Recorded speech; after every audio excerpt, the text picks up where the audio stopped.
transitional aged youth program. That should really make you really impressed with him. But what will really impress you is he's an official team physician of the New England Patriots just recently. So, Yosh, thank you so much for coming and speaking on this. All right. Thanks, Tim, for that introduction. As Tim mentioned, I work in the first episode and early psychosis program, as well as in the transitional age youth clinic. And what I'm going to be talking about tonight is some principles that underscore our treatment approach in early psychosis. And they're principles that can be summed up by the need to intervene early and the need to intervene well. So I don't have any, oops. Let's see. How do we advance this? Yeah. Forward, back, okay. And then you have a laser pointer right over. That's one of those. Okay. Yeah, whatever. I don't have any financial disclosures other than the one that Tim just made on my behalf. And so before I talk about interventions in schizophrenia and our treatment approach, I want to spend a little time kind of reviewing the symptoms of the illness and the onset. This is really an illness that has its onset in the transitional age youth period, right? There's typically around late adolescence, early 20s is when what's known as the schizophrenia prodrome starts. And this is a period of kind of non-specific decline where it's a little bit hard to tell what's going on, but typically looks like people withdrawing from family, withdrawing from friends to some extent, not pursuing the things that they'd pursued with as much vigor as they had in the past, just a general loss of motivation. And along with that often come some what are called attenuated psychotic symptoms.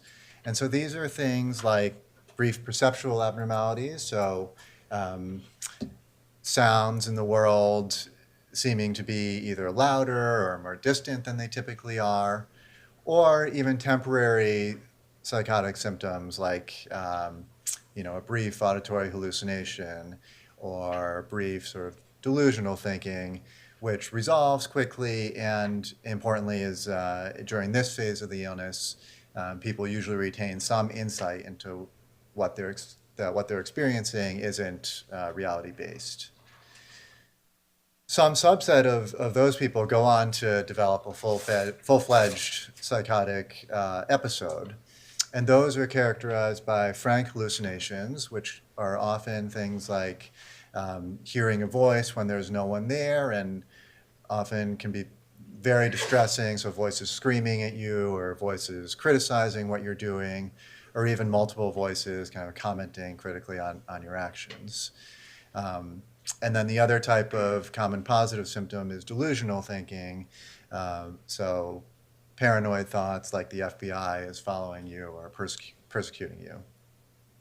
Along with those symptoms, people sometimes present with disorganized thoughts or speech or behavior, and there's a continuation of the negative symptoms I described before, the social withdrawal and kind of the loss of motivation.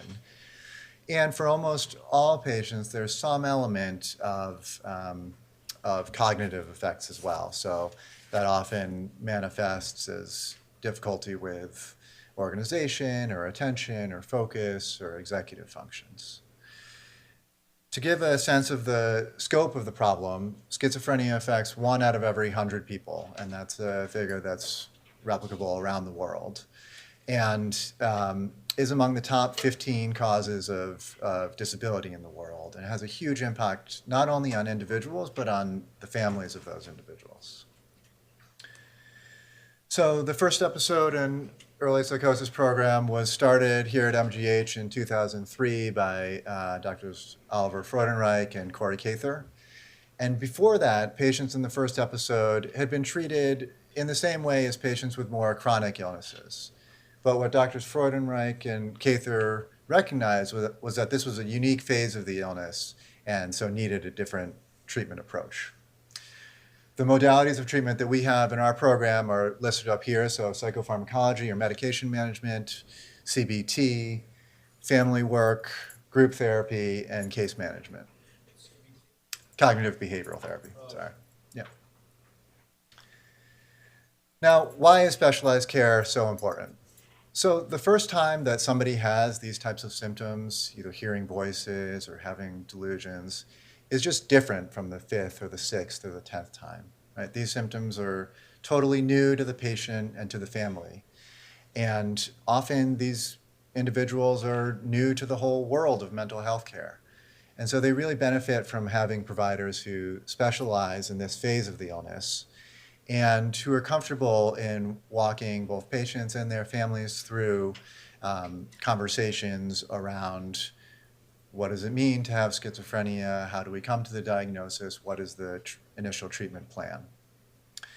It's also important because there's a wide differential diagnosis. So there are a number of disorders that can produce psychotic symptoms. A number of medical disorders can do it. Bipolar disorder, depression, substance use, PTSD. And so it's important that individuals and families are working with providers who can help them sort out what is schizophrenia and what isn't, and then treatment plan accordingly. And their unique treatment needs, which we'll talk about in more detail. So the hope is that by intervening early in the illness, we can change the trajectory.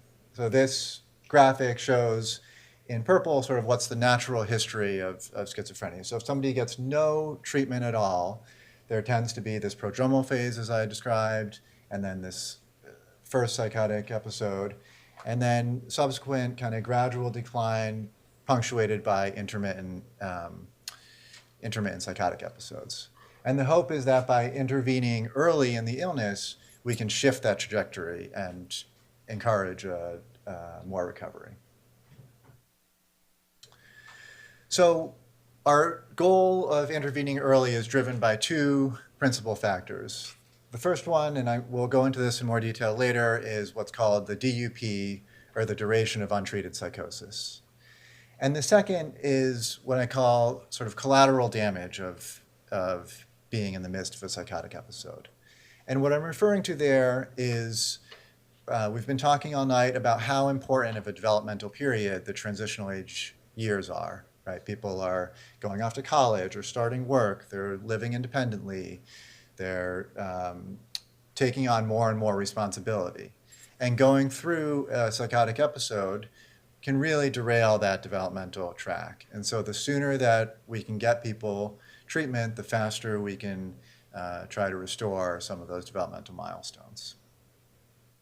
And also, people are acutely suffering when they're in the midst of a psychotic episode.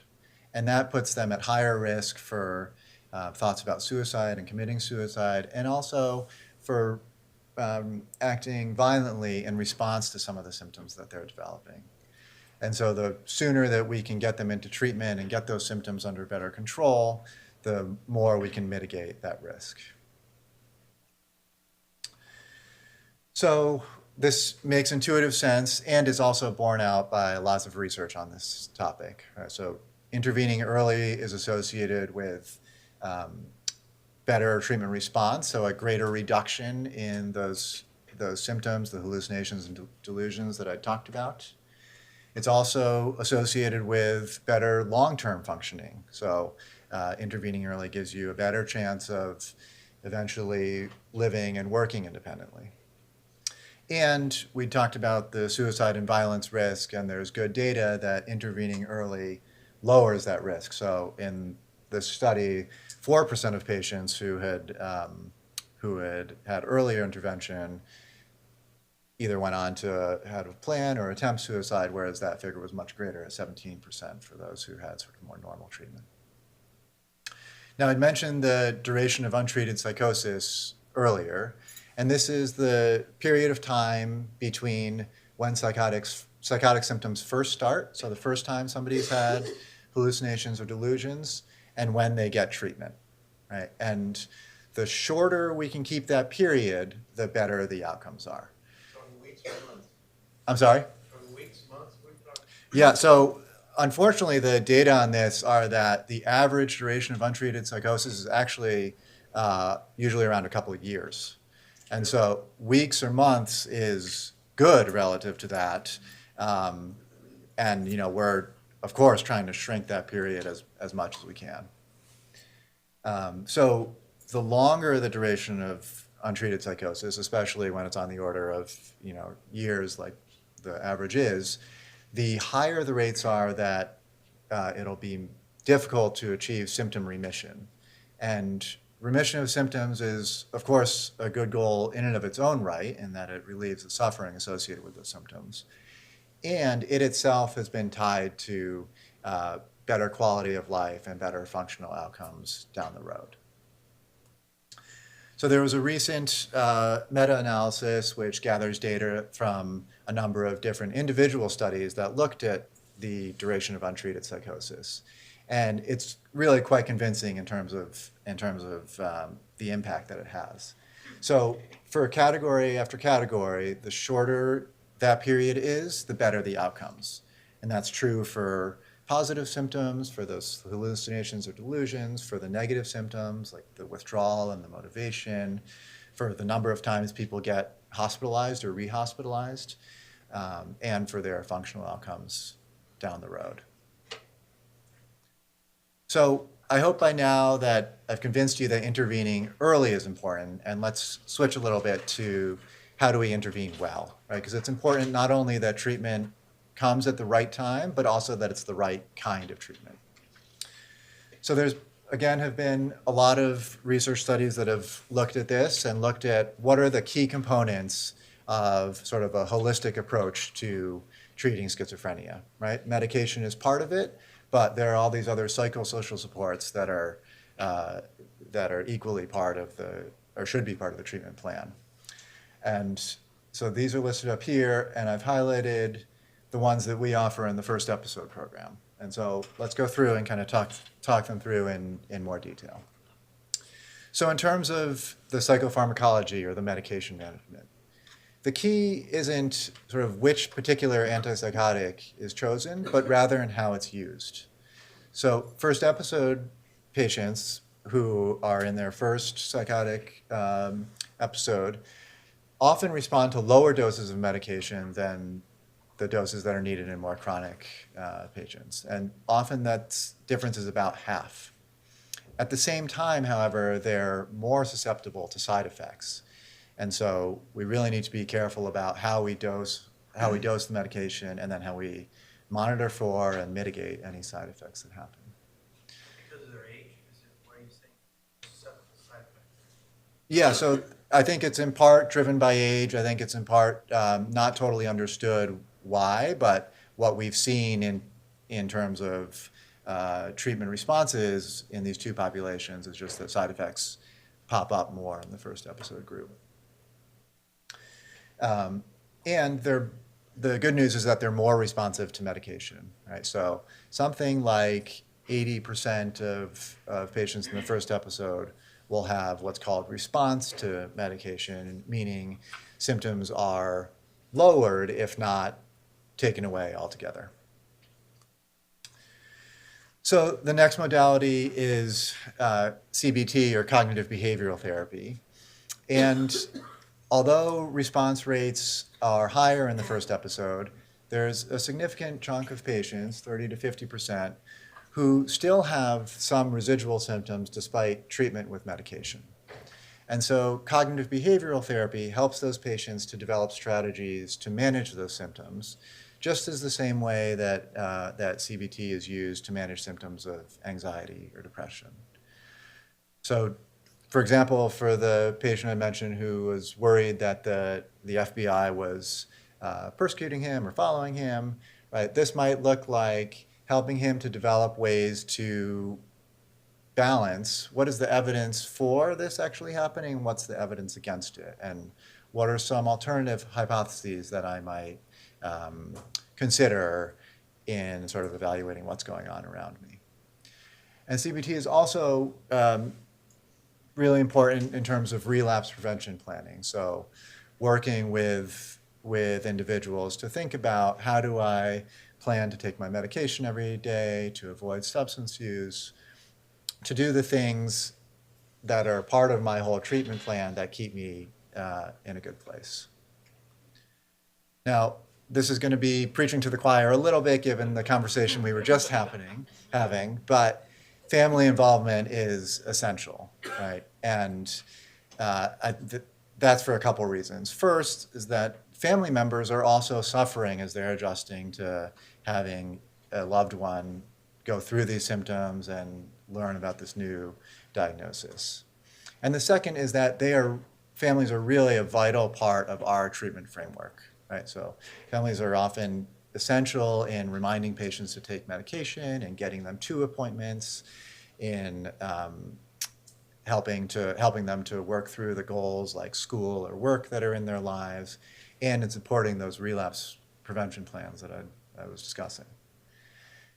And the early part of family therapy in psychosis and in schizophrenia focuses a lot on education so that families can have a better understanding of the experiences that their loved ones are going through.